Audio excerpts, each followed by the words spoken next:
When you think about companies that are environmentally friendly, you likely don't think of airlines, but Delta is trying to change that. The airline says it will commit $1 billion over the next decade to cut down on carbon emissions. Delta says this is all part of its goal to become the first carbon-neutral airline in the world. With more on exactly how that could work, I want to bring in our David Curley. David, thanks so much for joining us. Break this down for us. Well, it's going to be a difficult path for Delta Airlines, $100 million a year for the next 10 years to try and become carbon neutral.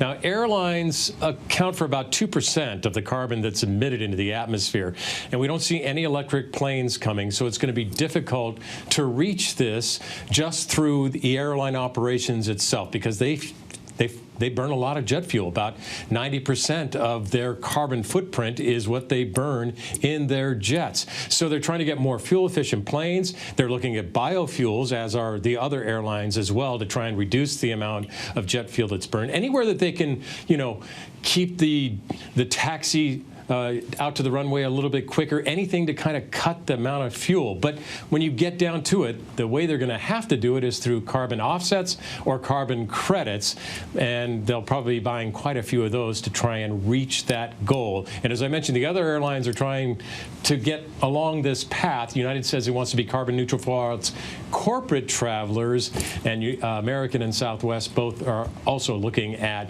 more fuel-efficient aircraft and these biofuels to try and reduce the amount of Jet A that they actually burn into the atmosphere. So is a carbon neutral airline actually realistic? Well, we're not going to see electric planes anytime soon. Yes, if you accept the fact that you can buy credits and do offsets, that you can buy your way to carbon neutrality, then yes, they can do it. But once again, their main impact on carbon is what they burn to get you from point A to point B. All right, David, let's switch gears for a moment. You likely saw this video that's gone viral of a man repeatedly hitting the back of a woman's seat like a punching bag, apparently because she had reclined her seat. Now, putting aside how many of us might react in this situation, the CEO of Delta had an interesting take. Here's what he said this morning on CNBC. I think customers have the right to recline, but I think the proper thing to do is if you're going to recline into somebody, that you ask if it's okay first, and then you do it. So is that where we really are? We have to ask for permission to recline our seats these days? Well, he was talking about if there's a tall person behind you whose knees might be up against the seat, it might be polite to ask. But yeah, I mean, this is what you hear from the CEOs, and the two things they're asking for when you're in an aircraft are empathy and politeness. And I don't think that's too much to ask. I think what he was trying to say, and he said as CEO, he does not recline, and if somebody reclines on him, he doesn't say anything.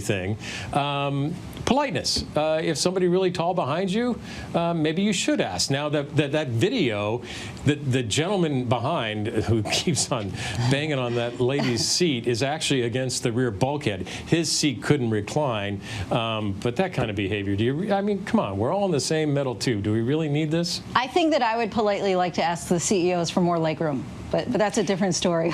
And I tell you, one thing that they're doing is they're not allowing the seats to recline as much. Right. So it's very minimal. Yeah. Not much sleep on airplanes these days. It's all changing. David Curley, thank you so much for your time. We appreciate it.